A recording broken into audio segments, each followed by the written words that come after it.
Và số đây bằng ổn ngày này chúng thưa video môi vậy vì cả đam mà kiaនៅទីក្រុងហុងកុងអត់និយាយពីការដាំដូងដាំពោតដាំសណ្តែកអីនៅស្រុកខ្មែរទេគឺខ្ញុំធ្វើដំណើរកំសាន្តតាមជីម៉ុងគ្រុបខាងស៊ីម៉ងអូតបាទចឹងឃើញទស្សនវិជ្ជានៅទីក្រុងហុងកុងហើយចឹងក៏ធ្វើវីដេអូបង្ហាញថាតើហុងកុងវាយ៉ាងម៉េចខ្លះបាទធៀបទៅប្រទេសដទៃយ៉ាងម៉េចខ្លះហើយធៀបទៅខ្មែរយ៉ាងម៉េចខ្លះចឹងណាបាទហើយធ្វើដំណើររយៈពេល4ថ្ងៃ3យប់ហ្នឹងហើយចឹងនេះខ្ញុំទៅម្ដងលេងបាន2ថ្ងៃទេហើយអ្នកខាងដេប៉ូសំណង់ជាច្រើនមកចូលរួមចឹងនៅទីក្រុងហុងកុងគេអត់ដាំធ្វើកសិកម្មទេតែគេដាំអគារបាទនៅក្នុងអគារហ្នឹងគឺមានអ្នករស់នៅជាច្រើនបាទនៅទីក្រុងហុងកុងផ្ទៃដីมันជាធំទេវាតូចដែរប៉ុន្តែសួរថាផ្ទៃដីប៉ុន្មានអត់ដឹងដែរព្រោះហុងកុងគេចាក់ភ្នំយកភ្នំចាក់សមុទ្ររីកបន្តបាទរីករហូតហើយប្រជាជនមាន7លាន5សែនគឺនៅក្នុងបន្ទប់អគារហ្នឹងហើយគឺគេភាគច្រើនគឺធ្វើការនៅ office បាទគេប្រកបមុខរបរ office ជាពិសេសតែយុវវ័យពេញកម្លាំងអីគាត់ធ្វើការនៅក្នុង office ហ្នឹងច្រើនបាទហើយប្រាក់ចំណូលដែលតិចជាងគេប្រាក់ខែតិចជាងគេក៏$3000សហរដ្ឋអាមេរិកដែរហើយតំបន់ហុងកុងនេះគឺប្រទេសចិនចាត់ទុកថាជាតំបន់ពិសេសហើយក្រុង3ដែលសំខាន់គឺទី1ហុងកុងទី2សៀងហៃហើយនិងម៉ាកាវទី2ម៉ាកាវហើយនិងកោះតៃវ៉ាន់ហ្នឹងហើយអញ្ចឹងខ្ញុំលើកតពីហុងកុងទេគឺដំណើរការសេដ្ឋកិច្ចល្អហើយហុងកុងនឹងមានអគារខ្ពស់គេដាំអគារខ្ពស់ដើម្បីប្រកួតប្រជែងឬក៏ធ្វើម៉េចឲ្យមានលក្ខណៈប្រហាក់ប្រហែលនឹងទីក្រុងញូវយ៉កសហរដ្ឋអាមេរិកដែលហើយតំណែងអីក៏ថ្លៃប្រាក់ខែក៏ថ្លៃហើយអត់មានកន្លែងលក់ស៊ីម៉ងទេហើយភាគច្រើនមានមនុស្សចាស់ដែរនៅពលានយន្តហោះក៏មនុស្សចាស់នៅកម្មករហើយភាគច្រើនចាស់ដែរគាត់ចូលនៅវត្តហើយគាត់នៅធ្វើការស្រាលទិញទួយអញ្ចឹងណាតែសម្រាប់យុវវ័យពេញកម្លាំងស្នូលគឺគេធ្វើជំនួញបាទធ្វើនៅ office ធ្វើនៅរដ្ឋបាលអីចឹងទៅបាទហើយការគោរពច្បាប់សន្តិសុខសុវត្ថិភាពអីគឺល្អបាទទទួលគឺប្រទេសគេ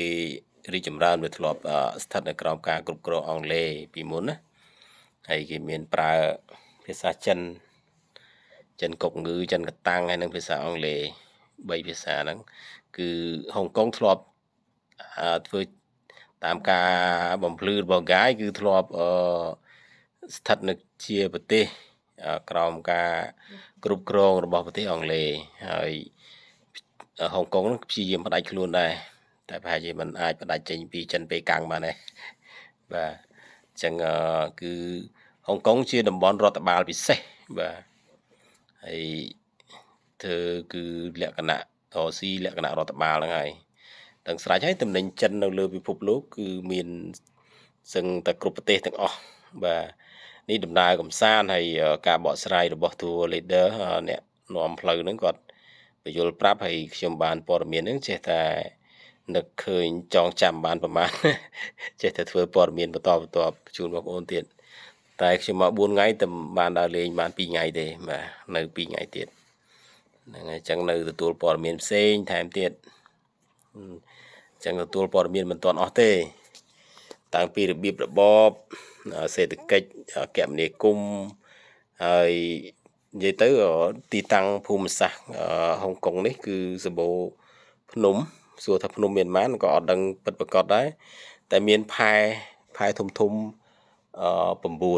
មានផែទូចផ្សេងទៀតដែរផ្លូវទឹកហើយផ្លូវដែកវិញមាន14បាទផ្លូវដែកគឺម៉ោងគេទៀងទាត់ណារថភ្លើងហ្នឹងហើយឡានក៏មានឡានក្រុង2ជាន់ហើយក៏គេនៅអភិរក្សតាក់ស៊ីបែបបុរាណអីចឹងដែរបាទថ្មីបាទរីចម្រើនហើយដងសតេប្រជាជនខ្ពស់មែនតំបន់នេះប៉ុន្តែយើងមិនសូវបានជួបប្រជាជនទេវាច្រើនគាត់ចូល office ចូលកន្លែងធ្វើការអស់ហើយការងារ នៅទីនេះគឺគេចាប់ផ្ដើមពីម៉ោង9ព្រឹកទៅម៉ោង5ល្ងាច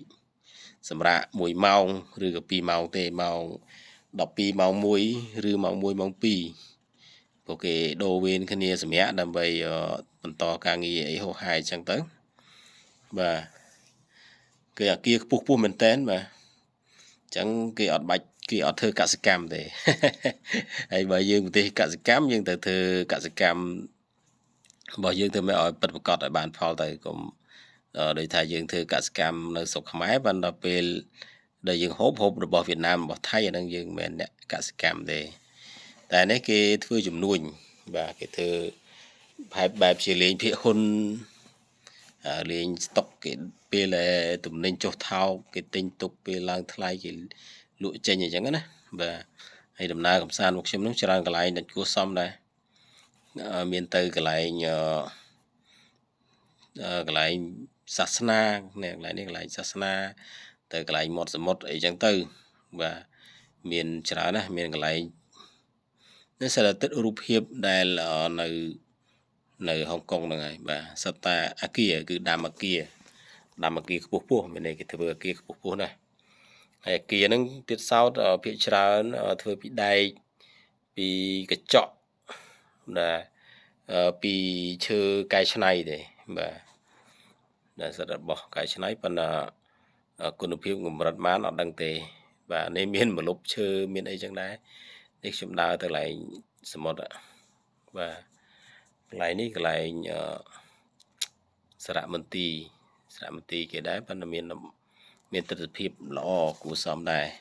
ហើយអាកាសធាតុនៅទីនេះវាប្រហាក់ប្រហែលនឹងខ្មែរទេហើយបើពេលត្រជាក់បំផុតវាត្រឹម10អង្សាសេទេហើយខ្ញុំពេលដំណើរកំសាន្តនេះ33អង្សាសេអញ្ចឹងក្តៅប្រហាក់ប្រហែលនឹងខ្មែរយើងដែរចំពោះការហូបចុកចំណីអាហារក៏ល្អដែរបាទប្រដាំប្រសងនឹងខ្មែរដែរប៉ុន្តែមានភាគច្រើនបន្លែគេញ៉ាំបន្លែភាគច្រើនណាហើយចាស់ហើយមានការហាត់ប្រាណអីធ្វើការអីគឺឃើញគាត់ធ្វើលក្ខណៈស្រាលអីចឹងណាបាទឃើញអញ្ចឹងបាទហើយទេសភាពក៏ដល់ឡើងភ្នំឡើងអីក៏មានដែរភ្នំអីក៏ប្រហាក់ប្រហែលនឹងភ្នំបូកគូអីដែរមើលភ្នំយើងនេះបើយើងទៅកំពតកំពង់សោមអីក៏ប្រហាក់ប្រហែលនឹងខ្មែរយើងដែរប៉ុន្តែគាត់ថាលក្ខណៈពិសេសតំបន់នេះគេដាំអាគារអញ្ចឹងគេធ្វើអាគារខ្ពស់បាទហើយអាគារទៀតសោតនឹងគឺបន្ទប់គេក៏ជាមិនធំប្រហែលដែរទូចល្មមអាចធ្វើការកើតណាបាទហើយក៏អត់មានការដើរអីរហូតលក់ស្រាអីពេញទឹកពេញដីដែរគេមានរបៀបរបស់គេអញ្ចឹងណាបាទម្យ៉ាងម្នាក់ម្យ៉ាងពីស្រុកយើងដែរបាទប៉ុន្តែវាធម្មជាតិហើយការរៀបចំអីដូចជាមិនជាខុសគ្នាអីហ្មងទេគាត់ថាប្រទេសហុងកុងនេះគេធ្វើចំនួនអញ្ចឹងគេមានប្រាក់ចំណូលច្រើនជាងយើងធ្វើកសិកម្មណាអញ្ចឹងគេជាប្រទេសអ្នកមានអញ្ចឹងគេអាចប្រកួតប្រជែងទៅប្រទេសសេរីប្រទេសដតីទៀតលើពិភពលោកបានណាយើងឃើញហ្នឹងប៉ុណ្ណឹងគឺចាត់ទុកថាជាមហាអំណាចហើយតំបន់អភិវឌ្ឍពិសេសបាទប៉ុន្តែបើធៀបនៅស្រុកយើងកន្លែងកំសាន្តអីចេះនៅកពតឬក៏កំពង់សោមអីគឺផាកផែគ្នាបងប្អូនដូចគ្នាអញ្ចឹងណាប៉ុន្តែគាត់ថានៅស្រុកយើងអត់សូវមាននាវាធំច្រើនទេនៅគេនេះគឺនាវាធំដឹកទំនិញចេញចូលគឺដំណើរការល្អណាស់បាទគេដំណើរការល្អបាទតែកម្រិតណាក៏អត់ដឹងដែរអញ្ចឹងខ្ញុំកាន់បានថាតែប៉ុណ្្នឹងទេព្រោះដោយសារខ្ញុំមកឃើញហើយសិក្សានេះគេហាត់ប្រាណចាស់អញ្ចឹងគាត់ហាត់ប្រាណដើម្បីសុខភាពបង្កើននៅអាយុវែងបាទអាយុវែងបរិយាកាសល្អបាទមិនអីអំណោយផលល្អហើយកន្លែងស្នាក់នៅហូបចុកអីក៏រៀងសមរម្យដែរអាចទទួលយកបានអាចមកលេងបានប៉ុន្តែគាត់ថាការចាយវាយនៅទីនេះវាថ្លៃបន្តិចអញ្ចឹងណាមិនថាសម្ភារៈរបស់ហូបចុកអីកន្លែងស្នាក់នៅអីថ្លៃហ្នឹងហើយយើងចំណាយពេល2ម៉ោងកន្លះជិះមកហើយទៅវិញ2ម៉ោងកន្លះអញ្ចឹងរយៈពេល5ម៉ោងបា